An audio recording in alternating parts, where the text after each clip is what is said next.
우리를 구원하신 1차적인 이유가 우리가 이 땅에서 잘 먹고 잘 사는 것보다 더 중요한 것, 하나님이 누구신가를 오는 여러 세대에 나타내기 위함이라라는 말씀을 이제 7절에서까지 결론으로 마저 봤습니다.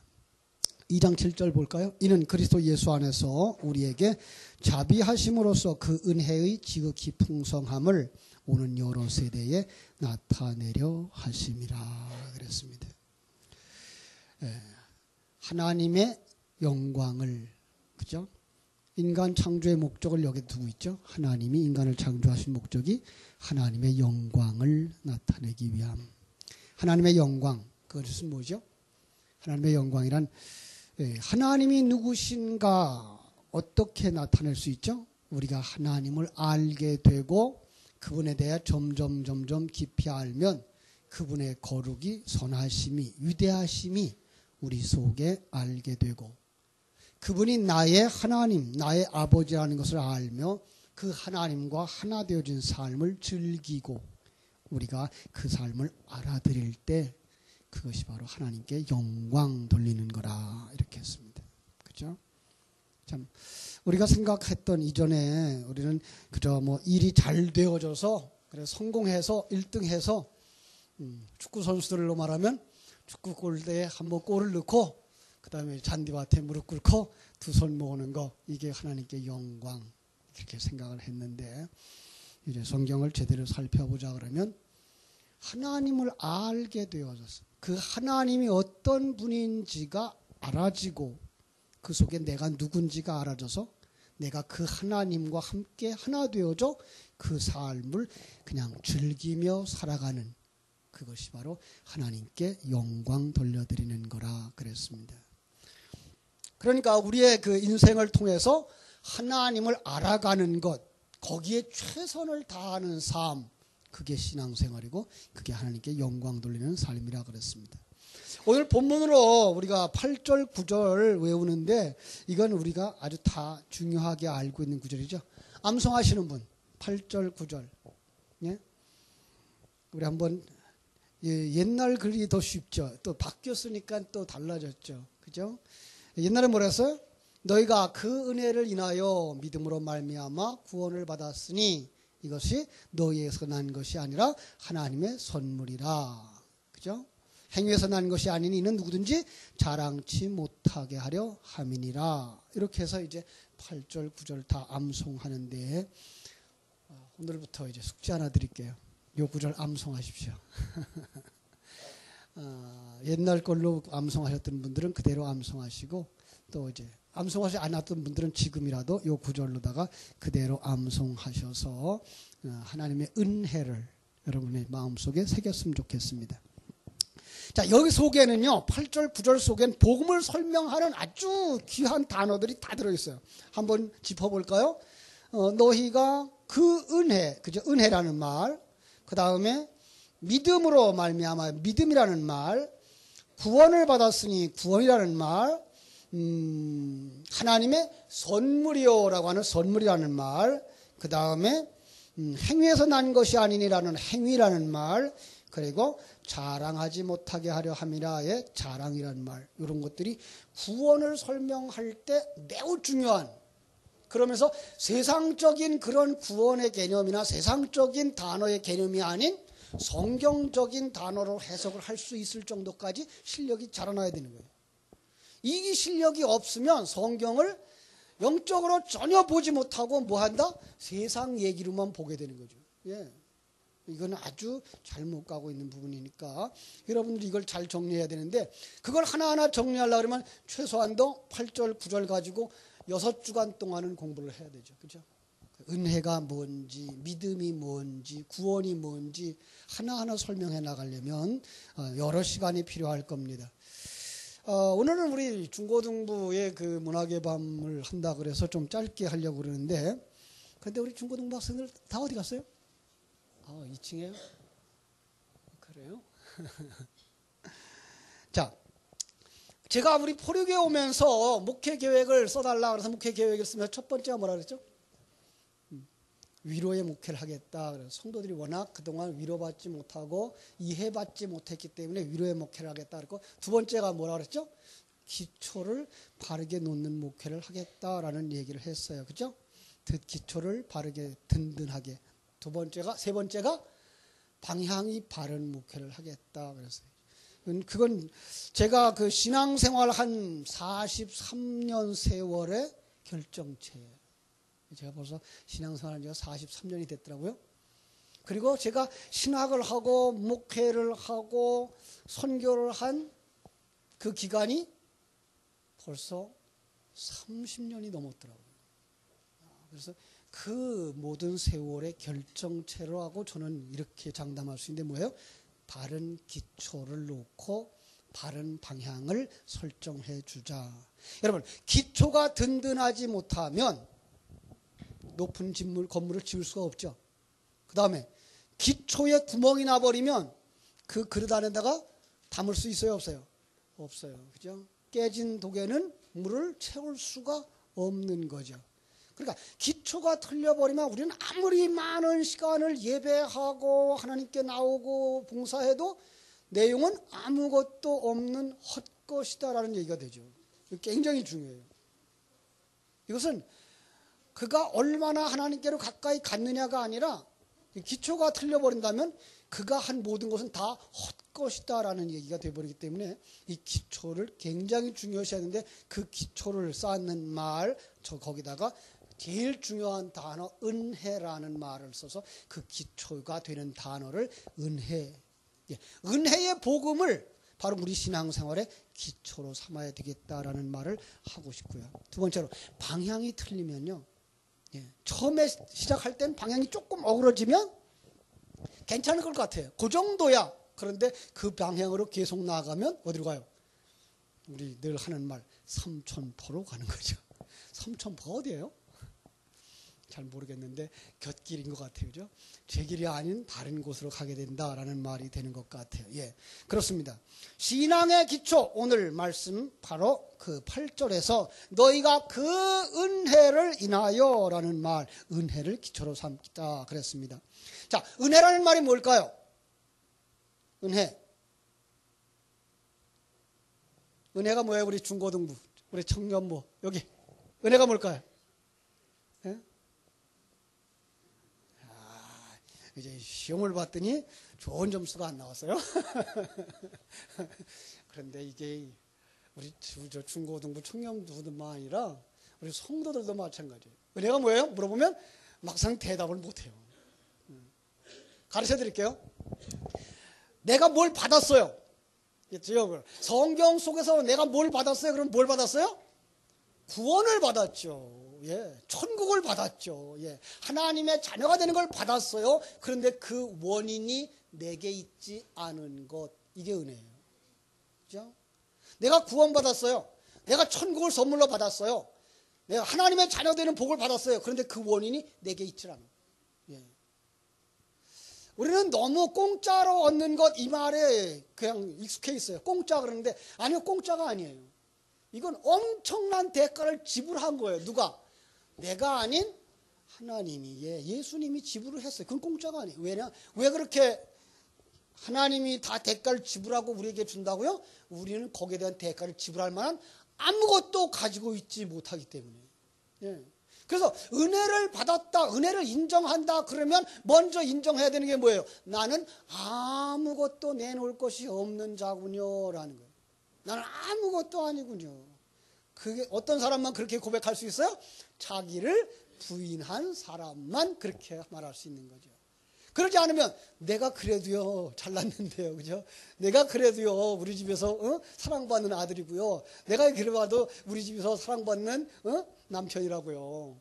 나는요 이런 내가 있어요. 그런데 은혜로 말미암아 구원받았다고 말할 때 그 구원에 관한 나는 내놓을 것이 요구만큼도 없다라는 것을 고백하는 사람이 바로 신앙의 출발점인 거예요. 예. 여러분, 그래서 그걸 갖다가 마태복음 18장 2절로 5절에서는 뭐라 그러는지 아세요? 마태복음 18장 2절로 5절에서는 예수님이 누가 큰 자입니까? 라고 묻는 제자들을 향하여서 어린아이를 하나 데려다 놓고, 그런데 그 어린아이라는 단어가 마치 젖먹이에요.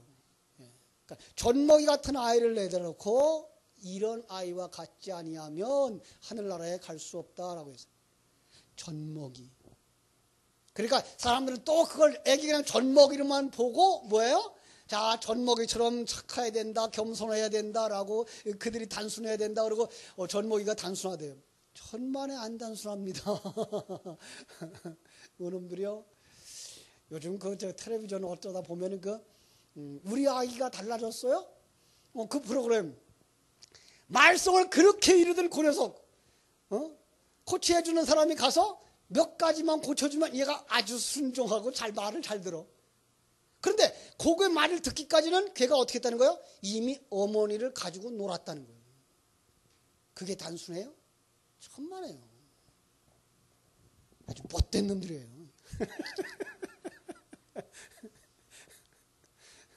예.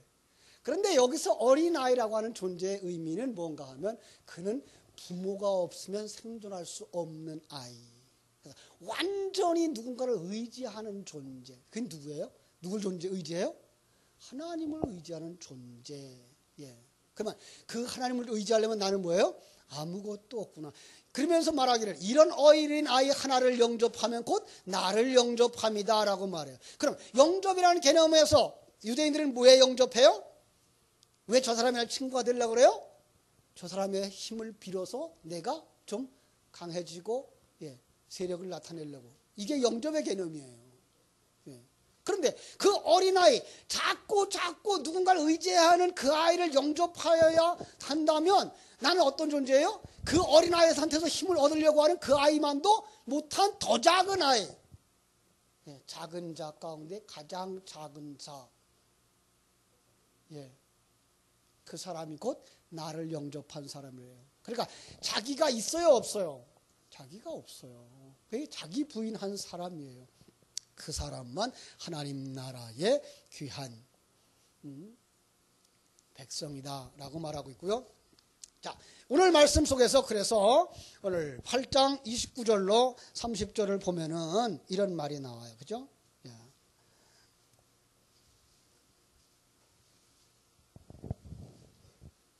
로마서 볼까요? 로마서네요. 제가 로마서 8장 29절로 30절에 보면은요, 아주 귀한 구원의 그 여러 가지 단어들이 나와요. 한번 보시겠습니다. 로마서 8장 29절, 30절. 찾았으면 제가 읽어드릴게요. 하나님이 미리 아신 자들을 또한 그 아들의 형상을 본받게 하기 위하여 미리 정하셨으니 이는 그로 많은 형제 중에서 맏아들이 되게 하려 하심이니라. 또 미리 정하신 그들을 또한 부르시고 부르신 그들을 또한 의롭다 하시고 의롭다 하신 그들 또한 영화롭게 하셨느니라. 구원의 여러 가지 내용들이 다 나와요. 거기 보면 한번 짚어볼까요? 하나님이 미리 아신 자라는 아신 자의 뜻 하나 있고요. 하나님의 형상이 있고요. 미리 정하신 예정이 있고요. 그 다음에 맏아들이 되게 하려고 했다고 하는 것 있고요. 또 미리 정하신 그들을 부르시고 소명이죠. 부르신 그들을 의롭다 하시고 칭의죠. 그 의롭다 하신 자들을 또한 영화롭게 하신다. 그 영광이죠. 영화 성화의 완성이죠. 이런 여러 가지 내용인데 그 가장 처음에가 뭐예요? 가장 처음에가 하나님이 미리 아신 자예요. 미리 아셨다예요. 여기 미리 알다. 이게가 바로 기노스코라고 하는 말인데 여러분에게 여러 차례 말씀드렸다시피 단순히 아는 것이 아닌 뭐가 같은? 오늘날 시간에 말하면 접붙임과 같은 부부가 한 몸 되어진 것과 같은 합일이라는 거예요. 그게 언제? 일찍이 미리 어디서? 창세 전에. 그러나 히브리인들은 그 안다라고 하는 개념 속에다가 뭘 갖다 놓았어요? 합일의 개념을 갖다 놓았어요. 그래서 합일되어지면 어떻게 해요? 그를 사랑하고 돌아보아 주는 거에 초점이 있는 단어예요. 참 하나님은 이렇게 세상 유대인들이 가지고 있는 많은 그 현실적인 내용을 가지고 그대로 천국의 진리를 우리에게 보여주고 있는 거예요. 이게가 계시예요. 그래서 일상적인 결혼의 그 습성, 그 태도들, 형식들 이런 걸 가지고 하나님과 우리의 결혼의 모습, 완성의 모습을 그려놓기도 하고 이렇게 쓰는 단어를 통해서 하나님과의 우리들의 내용들을 설명해 주기도 하는 거예요. 예. 성경도 마찬가지예요. 성경의 이런 역사 속의 이야기를 가지고 거기다 뭘 담아놨어요? 하늘나라 진리, 하나님과 우리와의 관계 이야기를 해놓은 거예요. 그죠? 자, 하나님이 우리를 아셨다. 그러면 언제? 창세전에. 그러면 그 알았다는 말은 뭐예요? 화별되었다. 한몸 되었다. 왜? 뭐 하기 위해서? 우리를 사랑하고 돌아보아 주기 위해서. 이렇게 결론이 나는 거예요. 그리고 8장 29절에 왜 우리를 사랑하시고 왜 우리를 돌봐주신다? 그 아들의 형상을 본받게 하기 위하여. 자, 그 아들의 형상 뭐라고 그랬어요? 형상. 그 아들이 누구예요? 예수. 그럼 예수의 형상을 어떻게 본받을래요?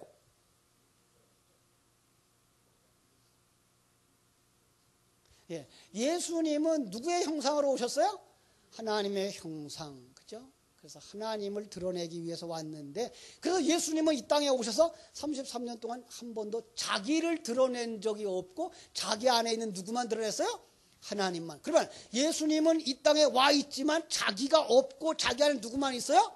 하나님만 있는, 이게 그의 형상이에요. 예. 그럼 그 형상을 본받으면 어떻게 돼야 돼요? 예수 그리스도가 우리 안에 들어와서 가득 차서 밖으로 드러날 때까지 우리는 뭐 해야 된다? 있어야 된다? 없어야 된다? 없어야 된다. 이게 바로 그 아들의 형상을 본받는 거예요. 그러기 위하여 하나님이 뭐예요? 우리를 사랑하시고 돌보아 주셔요. 그런데 하나님의 그 사랑은 뭘로 와요? 방망이로 오고 무서운 칼로 와요. 그래서 그 입에서 뭐가 늘 나와요? 날카로운 검이 나와요. 히브리서에는 그 검이 뭐 한다 그랬어요? 우리의 관절과 골수를 찍어 쪼개고요. 예. 그리고 그 손에 방망이를 들고 오셔요. 왜? 잠자고 좋은 사람들 뒤통수 때리려고. 아니고 그 옛사람을 뭐 하려고? 부수려고. 예. 그러니까 옛사람이 부서지면 그 안에 뭐가 나와요? 기도원의 300용사 횃불 들고 갔을 때에 그 전쟁터에서 횃불을 어디다 넣었어요? 다 항아리 속에다 넣고 마지막에 가서 어떻게 해요? 항아리를 깨면 그 속에 뭐가 나와요? 횃불이 나오는 것처럼. 그죠? 우리의 속에 예수님이 오셨는데 우리의 옛사람을 방망이로 깨버리면 뭐가 나와요? 예, 성령이 나오죠. 근데 성령이 나오는 거는 안 보이고 뭐만 고달파요? 방망이로 맞는 것만 싫은 거죠. 그런데 그게 맞아야 되는 건데 우린 그걸 고난이라고 생각해서 고난은 다 싫다 그러죠. 그런데 성경은 성도들은 그 고난을 다 받는 것이오늘 그래요. 징계는 다 받는 것이오늘 그 징계가 없으면 모두가 버리운 자요 사생자라. 그러니까 자기 친백성은 어떻게 한다고요? 다 그 징계를 거쳐서 옛사람 벗겨버리고 하나님의 형상, 하나님의 아들의 형상으로 바꿔 가신다라고 말씀하는 것을 우리가 알 수 있는 거죠. 그죠? 참 아멘하고 싶지 않죠? 그런데 여러분 이게 조금만 더 이제 열려지면 그게 하나님이 원하시는 거구나. 예. 그 아버지의 마음을 알아. 예. 여러분 전에 그런 얘기했죠. 이제 이 봄이 되어지면 이제 옛날에 그 장롱 뒤에다가 이렇게 막아놓고 거기다 이제 고구마들 싸놨잖아요. 그 고구마 겨우 내내 다 먹고 종자로 남겨놓았던 거 이제 한 가마니 두 가마니만 있죠. 다 먹고 나서 이제 배고프고 먹고 싶고 그럴 때 아버지가 그 고구마 꺼내면 이제 줄래나 보다 하는데 아버지가 그 고구마를 어디로 가져가요? 저기 따뜻한 양지 쪽에 파놓고 땅 파놓고 거기다 두엄 갖다 놓고 거기다 갖다가 쏟아 붓고 뭐예요? 흙으로 묻어버려요.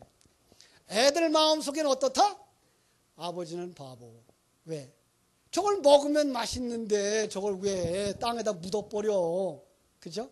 뭘 몰라서 그래요? 내일을 몰라서 그래요. 근데 내일을 알게 되면 이게 정말 좋은 거구나. 그래서 거기서 싹이 나와서 자라면 그 싹을 잘라다가 밭에다 꽂아놓고 나면 가을에 한 가마니가 아니라 10가마니 거두고 20가마니 거둘 것을 알기 때문에 그걸 좋아하는 거죠. 예. 그것도 몰라요. 고구마 უმ내서 심는 것도 모르죠. 그죠? 참 어려워요. 그죠? 자, 어떻게 우리를 그리스도와 하나로 만들어요? 예. 그 하나님의 형상을 만들어요? 우리를 예수님과 함께 한 몸으로 묶어서 예수님의 십자가 속에다 우리를 같이 못 박어. 예. 그래서 예수 그리스도가 죽을 때 우리가 같이 죽고 예수 그리스도가 살아날 때 우리가 같이 살아나는 그 그림을 하나 보여주고, 그 그림을 어디서 실현시켜요? 여러분과 나의 생애 속에서 실현시켜요. 그런데 그 생애에 실현되어지는 가는 과정 속에도 내 것을 내놓을 게 있다 없다? 내 힘 내놓을 게 있다 없다? 내 열심 내놓을 게 있다 없다? 없어요. 그래서 은혜라는 말을 쓰는 거예요. 그럼 우리 아무것도 안 해도 되나요? 아니요. 아무것도 안 하는 그 아무것도 안 하는 것도 내가 살아있는 거예요. 우리는 아무것도 안 할 수가 없어요. 왜요? 내 안에 주인이 누구예요? 예수님이에요. 진리의 말씀이에요. 그가 우리를 허리띠 묶어서 끌고 가는데 어찌 안 갑니까? 그가 거룩하신 분이기 때문에 우리는 거룩하게 살아야 되고, 예. 그가 말씀을 사모하는 분이기 때문에 우리는 말씀을 사모해야 되고, 그가 예배를 즐거워하기 때문에 어디 가야 돼요? 예배하러 가야 되는 것을 그건 마땅한 거죠. 그래서 그분과 함께하는 삶 속에 아름다운 열매들이 맺혀질 때 그것이 성령의 열매로 맺어지는 거죠. 그런데 그 일을 하나님이 이루시는데 하나님은 반드시 이루신다. 왜? 하나님은 전능자이기 때문에. 말 안 들으면 어떻게 살아도? 우리 청년들한테 물어볼게요. 청년들은 말을 안 들으면 어떻게 해서라도 말 듣게 한다? 그렇죠. 그래서 성경은 말 안 듣는 자식한테 뭐 하라 그랬어요? 몽둥이질을 하라 그랬어요. 예. 그러니까 그거 애들만 키울 때 그렇게 몽둥이 쓰는 게 아니라 누구 키울 때, 나를 키울 때도 하나님은 뭐예요? 몽둥이를 쓰시는 거예요. 예. 참 몽둥이가 나오면 이제 싫은 사람들이 있지만 그래서 예수 그리스도 안에 넣어서 우리를 만드시는 그 과정을 우리가 생애 속에서 경험케 하신다라는 것을 알 수가 있습니다. 이제는 예수 그리스도가 영으로 우리 속에 들어오셔서 우리를 거듭나게 하시고 우리의 눈을 열어주시고 우리의 귀를 열어주셔서 하나님 나라와 하나님의 뜻을 알게 하셔서 그 진리의 말씀을 듣고 보고 깨달아 하나님이 나와 합일되어진 그 목적지를 향하여 가고 있을 때 우린 거기서 가로막는 이들을 봐. 누구죠? 사단이죠. 그죠? 사단이 그 일을 가로막아. 자, 보세요. 내가 비워지고 죽어지고 겸손한 자로 낮아지려고 하는데 사단이 와서 그럼 그걸 막으면 어떻게 할까? 사단은 너를 세워줄게. 예, 자존심 키워줄게. 이러고 오는 거죠. 잘 살게 해줄게. 이러면서 사단은 유혹하고 오는 거죠. 근데 그 소리가 듣기 좋다. 십자가 지고 죽으라는 소리가 듣기 좋다. 이제는 십자가 지고 죽으라는 소리가 듣기가 좋아져야 되는데 참 어렵죠. 그러니까 목사는 정말 힘든 직책이요.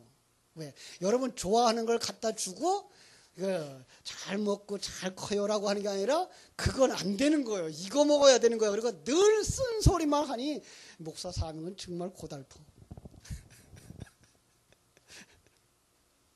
자, 그래요. 다시 설명합니다. 은혜가 뭐예요?